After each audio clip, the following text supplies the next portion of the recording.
pensez-vous de l'homosexualité? Je n'ai rien à penser de l'homosexualité. Je prends acte de ce qui existe. La loi camerounaise interdit l'homosexualité.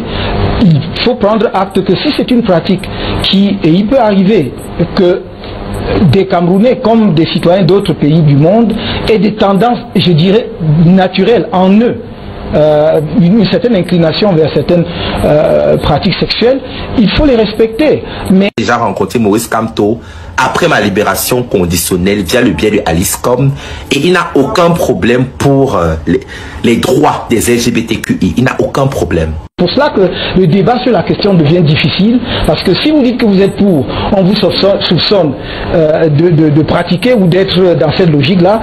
Si vous dites que vous êtes contre, on ne comprend pas que pour quelqu'un qui défend les droits de l'homme et les libertés comme moi, que je puisse dire que je suis contre, donc le débat n'est pas facile. Il est pour la dépénalisation de l'homosexualité.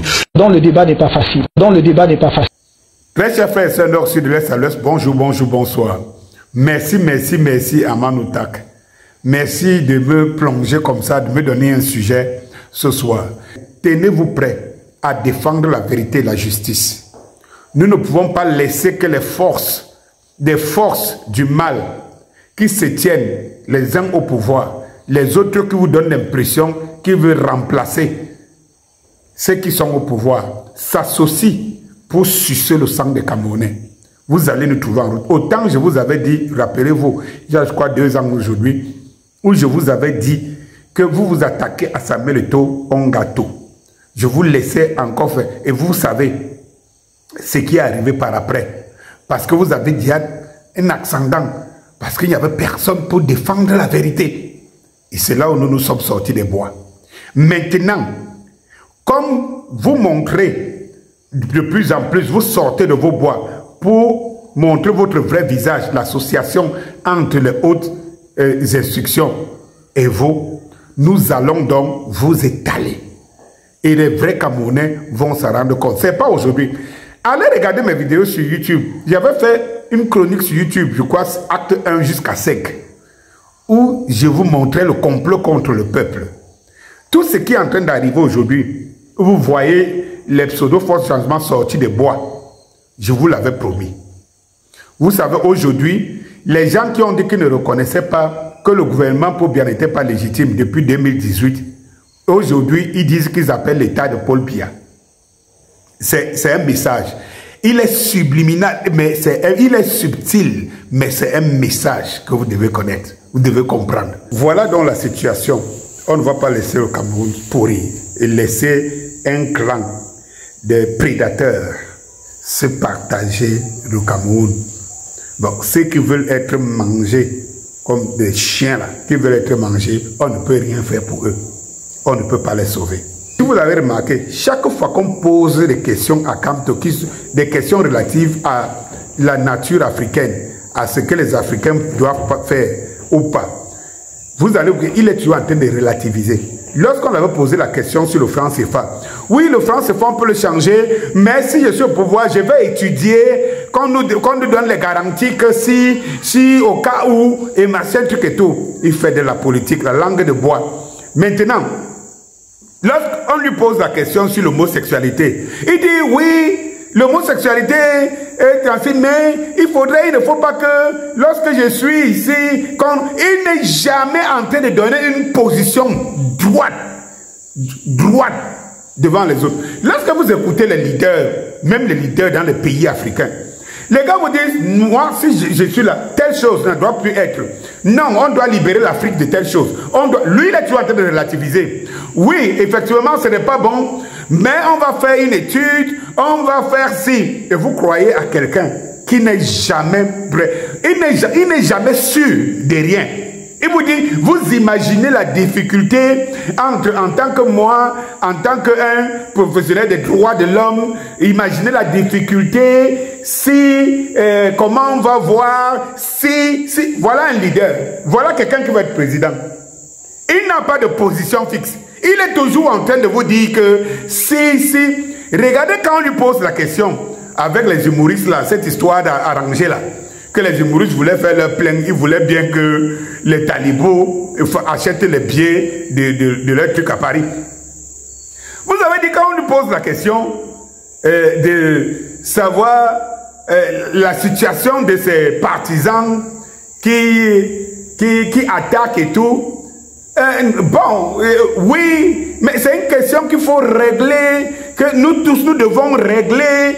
Vous savez, il riposte, il n'attaque pas, mais c'est une situation difficile qu'il faudrait qu'on voit. Il n'est jamais en train de vous dire c'est comme ça.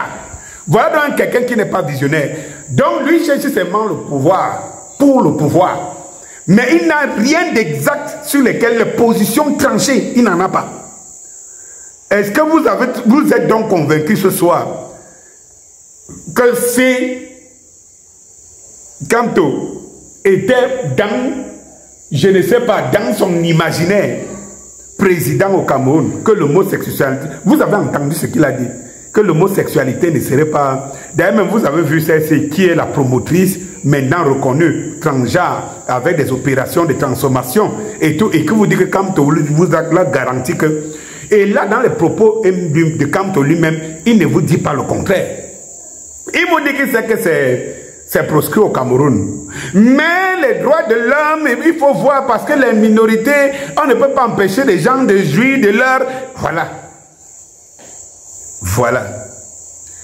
Il faut savoir que quand tu es membre de la société française, qu'il a un passeport français, il faut savoir que ce type, il est dans le même réseau ésotérique, la franc-maçonnerie, et que vous savez que là-bas, ils n'ont qu'une seule bouche.